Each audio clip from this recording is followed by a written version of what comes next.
స్వచ్ఛత అంటే నందిని. నందిని పాలు మరియు పెరుగు. నమస్తే రమ్మగారు. నమస్తే చే రమ్మగారు ఏదైనా మంచి స్టోరీ చెప్తారా? నందో రాజా భవిష్యత్తు. ఇది మనం వింటుంటాం. అవును. దీన్ని ఎక్కడ వాడతాం సాధారణంగా? రేపేమవుతుందో తెలియదు, రేపేదైనా జరగచ్చు. దీన్ని మనం ఏమో గుర్రం ఎగరవచ్చు అనే విషయంలో కూడా దీన్ని వాడుకుంటాం. ఇప్పుడు ఉన్న ఈ సిచ్యువేషన్ ప్రకారం చూస్తే జీవితం మీద ఆశ లేనట్టు అయిపోయింది, ఇంకేం లేదనిపిస్తుంది. అట్లా నేలకోలుకు వచ్చేసి నిరామయంగా బిక్కామయంగా అయిపోయిన ప్రపంచం ఒక 6 నెలలు, సంవత్సరం, 2 ఏళ్ళు గడిచేసరికి మళ్ళీ మొలకలు వచ్చేస్తాయి చేయ, మళ్ళీ మామూలు అయిపోతుంది. ఏవో కొత్త ఆశలు వచ్చేస్తాయి. మనం ఏంటంటే తాత్కాలికంగా నమ్మము. రేపు అక్కడేదో అద్భుతం జరగబోతుంది, అద్భుతం కాదు మార్పు వస్తుందని కూడా నమ్మం. అవును అవును. నమ్మక ఏం చేస్తారు ప్రజలు? ఓ పిల్లాడు పిల్ల ఉంటారు, చిన్నపిల్లలు, భర్తతో ఏదో తగాదా, అత్తగారితో ప్రాణాలు తీసేసుకుంటారు. కొద్దిగా ఓపిక పడితే భర్తలో మార్పు రావచ్చు, అత్త మామ పరిస్థితులే మారిపోవచ్చు, వాళ్ళు పోవచ్చు, వీడు పోవచ్చు, ఇది కావచ్చు, ఎక్కడి నుంచైనా డబ్బు వచ్చి పడిపోవచ్చు, ఏమిడైనా జరగచ్చు కదా. కానీ మనం దాని మీద ఆశ పెట్టుకోం. అసలు వెయిట్ చేయండి రమ్మగారు. ఇప్పుడు కోపమైనా చూడండి, కోపం వచ్చిన వెంటనే వాళ్ళని అడిగేసి కడిగేసి ఏదో ఒకటి చేసేయాలి. మనకి బాధ కలిగిన ఏ పూట కూరుకుంటే రేపొద్దున వాళ్ళే సారీ చెప్తారు, జరగచ్చు. సారీ చెప్తారు, చచ్చినా మనం ఆగలేమండి. ఈ వాక్యాన్ని ఆ సందర్భంలో వాడతారు. ఇది ఎక్కడిది అని నాకు ఎప్పుడూ డౌట్. ఈ నందో రాజా భవిష్యత్తు అని మన ఈయన పేరేంటి, విశ్వనాథ్ సత్యనారాయణ గారిది ఒక నావెల్ కూడా ఉంది. ఎప్పుడు నాకు సందేహం, సంతమామలో ఒక కథ దొరికింది. అదే రియల్ అని నేను అనుకోను, కానీ కనెక్షన్ బాగుంది. పూర్వం అట ఉత్తుంగభుజుడు అని ఒక రాజుగారు ఉండేవాడట. ఆయనకి 2 భార్యలు, పెద్ద భార్యకో కొడుకు, చిన్న భార్యకో కొడుకు కూడా ఉన్నారు. చిన్న భార్య అంటే మహాద్భుత సౌందర్యవతట ఆవిడ. పెద్ద భార్యను వివాహం చేసుకున్న తర్వాత ఆవిడ పట్టపురాణి అయ్యాక ఈయన ఎక్కడో వలపించుకుని ఆవిడని చేసుకున్నాడు రెండో భార్యని. ఆవిడ ఎంత అందగత్తో, పెద్ద ఆవిడకి అసలు ఏమీ విలువ లేదు, మర్యాద లేదు, గౌరవం లేదు, భర్తకు ఆవిడంటే ప్రేమ లేదు. పెద్దవాళ్ళు చేసిన పెళ్ళి, ఇది నేనే ప్రేమించి చేసుకున్నా అని ఎప్పుడూ చిన్న భార్యకే పట్టం కట్టేవాడు, ప్రేమగా ఉండేవాడు, ఆవిడతోటే స్పెండ్ చేసేవాడు, ఈవిడిని కసిరేసేవాడు, ఆమె ముందు ఈవిడిని ఎప్పుడు చిన్నబుచ్చేవాడు. అట్లా చేయకూడదు, ఆవిడ గౌరవం ఆవిడది, నీకు ఈవిడంటే ఇష్టం ఉంటే ఉండొచ్చు కాక, అంతేగా. కానీ అలా బిహేవ్ చేసేవాడు. అయితే చిన్న పిల్లాడైన ఈ పెద్దరాణి గారి కుమారుడి పేరు నందుడు. వాడికి ఆశ్చర్యంగా ఉండేది తండ్రిలో ఉన్న కనపడే ఆ లక్షణం చూస్తే. తనని లక్ష్య పెట్టకుండా తన తమ్ముడిని పింతల్ని తండ్రి ఎక్కువ లక్ష్య పెడుతున్నాడు అనే విషయం చిన్న మనసులోనే అబ్బాయికి అర్థమయ్యి ఉండే. అలాగే ఇంకేం చేస్తారు, ఆవిడ దిగులు పడుతూ దుఃఖపడుతూ ఏదైనా పీటల మీద కూర్చోవాల్సి వచ్చినప్పుడు మాత్రం భర్త పక్కన కూర్చుంటూ సరైన గౌరవం లేక అలాగే బాధపడుతూ ఉండేది. పిల్లాడు ఉన్నాడు, పెంచుకుంటూ నలుగురు కోసం అంతే, అలా ఉండేది. అయితే ఇట్లా జరుగుతూ ఉండగా ఏమైందట, ఒక చీరల వర్తకుడు ఒకడు వచ్చాడు. అబ్బో అద్భుతమైన చీరలు తెచ్చాట. ఎంత అద్భుతమైనవో, 1000 వరహాల విలువైన ఒక చీరని చిన్నరాణి గారికి కొన్నారు రాజుగారు వాడి దగ్గర, ఆ వర్తకుడి దగ్గర. వాడు వీడని కూడా వ్యాపారస్తుడు పాపం, ఆయన మంచి మంచి చీరలు తెచ్చాడు. అయితే ఈవిడికి ఆ చిన్నరాణి గారు పరమాద్భుతమైన పింక్ కలర్ చీర, దాని మీద హంసలు ఉన్నాయి, మణులు గుట్టాయి, బంగారపు జరి, ఇవన్నీ విన్నది. తనకు కూడా అలాంటి చీర ఒకటి కొనిపెట్టమని దాసి దాంతో రాజుగారికి కబురు చేస్తుంది. రాజుగారు విసుక్కుని ఏడ్చిందిలే, తన మొహానికి ఉన్నవే చాలు, తన మీద ఏం ఖర్చు పెట్టదలుచుకోలేదన్నానని చెప్పే అని దాసికి చెప్పేశాడు డైరెక్ట్గా. దాసి ఏం చెయ్యాలి, ట్రూ ట్రాన్స్లేషన్ చేయాల్సిందేనా? ఆయన ఏం చెప్పాడో అది ట్రాన్స్లేషన్ అనకూడదు, ట్రూ కాపీ చేయాలి. యథాతథంగా నేనేమన్నానో నువ్వు అలా అనాలి, అంతే అంతే. Very good. దాసిది వచ్చి చెప్పేసరికి ఎంత అవమానపడిందో ఆవిడ. చివరికి దాసి దాని ముందు పోయిందే నా పరువు. అంతేగా. ఎందుకు నాకు ఈ ఆశ, స్త్రీ సహజమైన చీరల ఆశ, సవితికి చేశారు నాకెందుకు చేయకూడదనే ఒక దుగ్ధ.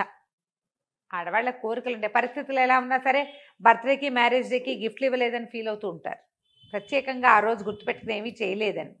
ఓ పక్కన వీళ్ళు కొట్టుకు చచ్చిపోతూ ఉంటారు, అయినా సరే అలా అనిపిస్తుంది. ఆడవాళ్ళకి సహజంగా ఉంటుంది.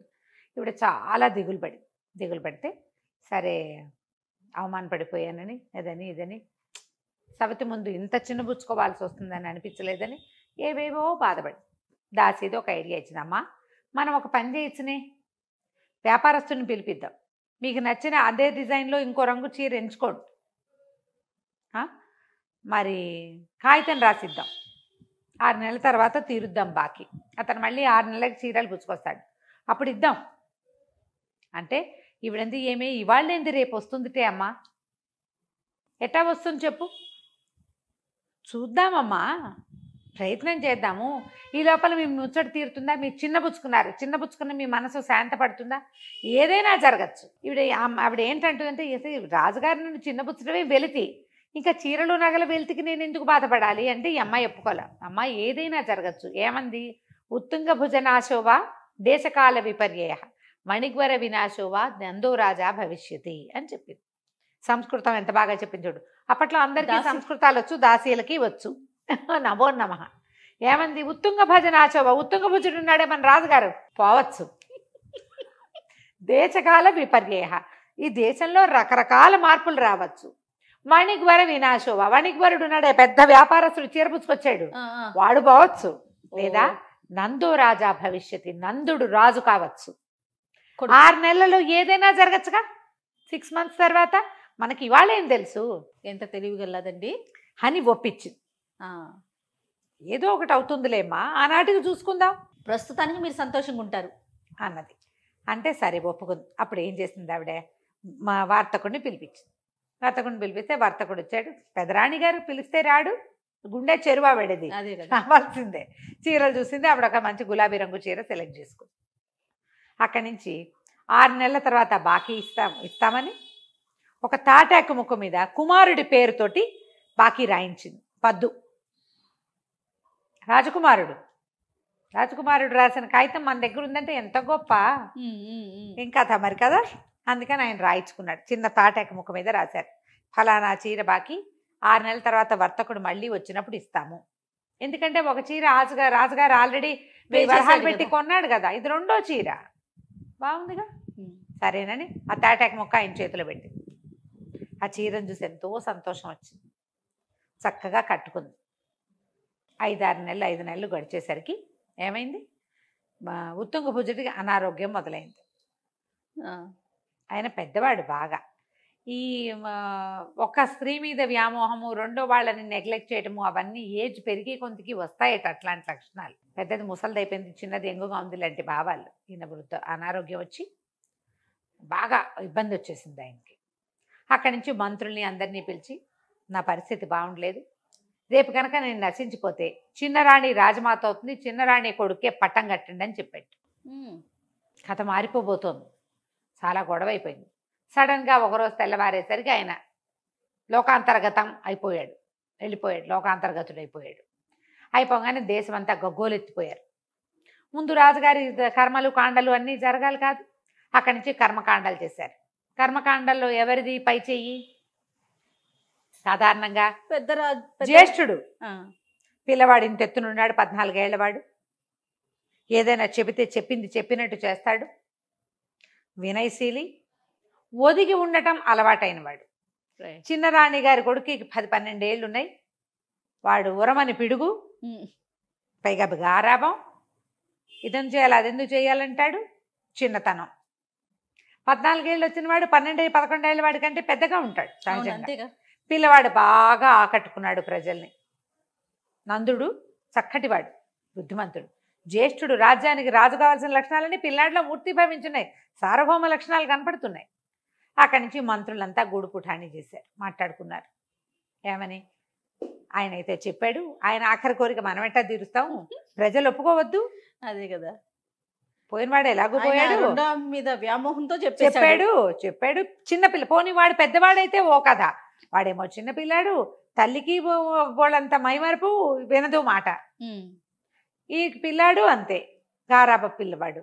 ఈ అబ్బాయి ఏమో జ్యేష్ఠుడు, రాజలక్షణాలు మూర్తిభవించి ఉన్నాయి, జ్యేష్ఠుడు, పట్టపురాణికి పుట్టినవాడు, శాస్త్రాలు ఘోషిస్తున్నాయి, ప్రజలు చంపేస్తారు చిన్నరాణి కొడుకుని రాజుని చేస్తే అని చెప్పి వీళ్ళలో వీళ్ళు మాట్లాడుకుని, చిన్నరాణికి మాట్లాడే అవకాశం కూడా ఇవ్వకుండా పెద్దరాణి గారి కుమారుణ్ణి రాజుని చేశారు. కుమారుడు రాజైన సందర్భంలో 1 రోజులు సందడి చేశారు ఊరంతా. నెలలో వ్యాపారస్తుడు వచ్చాడు. డబ్బులు ఇచ్చేసారు. నా వ్యాపారస్తుడు వచ్చి రాజుగారికి కనపడ్డాడు. కనపడితే తాటాక ముక్క తీశాడు. నందుడు సంతకం పెట్టింది. 100,000 వరహాలు ఇచ్చి తన మాట మీద 13 సంవత్సరాల పిల్లవాడి మాట మీద 6 నెలలు ఆగినందుకు అదనంగా ఇంకొక 1000 వరహాలు బహుమానంగా ఇచ్చాడు. మరి రాజు అదే కదా, రాజు ఏదైనా చేస్తాడు. ఎట్లా చేయాలి? రాజుకు ఉండవలసిన గ్రాండియర్ అది ఉండాలి కదా. అంతేగా. ఆ వితరణ. ఆ వ్యాపారస్తుడు చాలా సంతోషించాడు, వెళ్ళిపోయాడు. నందుడు ఇలా రాజయ్యాడు. 6 నెలల్లో మన కథ మారిపోతుంది. సంవత్సరం వేచి ఉందాం, ఇంకొంతకాలం చూద్దాం అన్న ఆలోచన ఉంటే మీరు జీవితంలో హాయిగా కుదురుకుంటారు. ఈ కథ ఎందుకు చెప్పామంటే ఇది కథగా తీసుకోవద్దు, ఇది మన జీవిత పాఠం. ఎంత కరెక్ట్ పాయింట్ రమ్మగారు. 5 ఏళ్ల క్రితం నేను ఇక్కడ కూర్చుంటానని నాకు తెలీదు అంతే కదా రమ్మగారు. కదా. అవును కదా. మీకు తెలుసా? ఎవరికైనా తెలుసా? మనం ఏంటి అనేది మనకి ఎట్లా తెలుస్తుందండి? తెలీదు. రేపేంటి అనేది కూడా నీకు తెలీదే. రేపేంటో నీకు తెలీదు. నీకు తెలిసిందేంటి? Sunday, Monday, Tuesday, Wednesday, Thursday, Friday, Saturday, అది తెలుసు. అంతేగా. కానీ రేపటిని నువ్వు ఊహించగలవా? నువ్వు ఊహించింది ఏది అవ్వకుండా ఒక కొత్తదయ్యే అవకాశం ఉంది. ఆశతోటి బతుకు. మాట విసరకు, తొందరపడకు, తొందరపాటు చర్యలు తీసుకోకు, అక్కర్లేని వ్యవహారాల్లోకి దెక్కు, కొంప ముంచుకోకు. అంతే కదా రమ్మగారు. ఇప్పుడు జీవితాన్ని చాలించకు. ఇది అసలు ప్రధానం కదండి. అది మెయిన్ పాయింటే అది. కాబట్టి ధైర్యంగా ఉండండి. నందో రాజా భవిష్యతి. బాబా ఎక్సలెంట్ స్టోరీ అండి. మీరు అన్నట్లుగా స్టోరీ కాదు, దీంట్లో ఉన్న నీతిని జీవిత పాఠం ఇది. అంతే. చాలా బాగుంది రమ్మగారు. నమస్తే. నమస్తే జయ.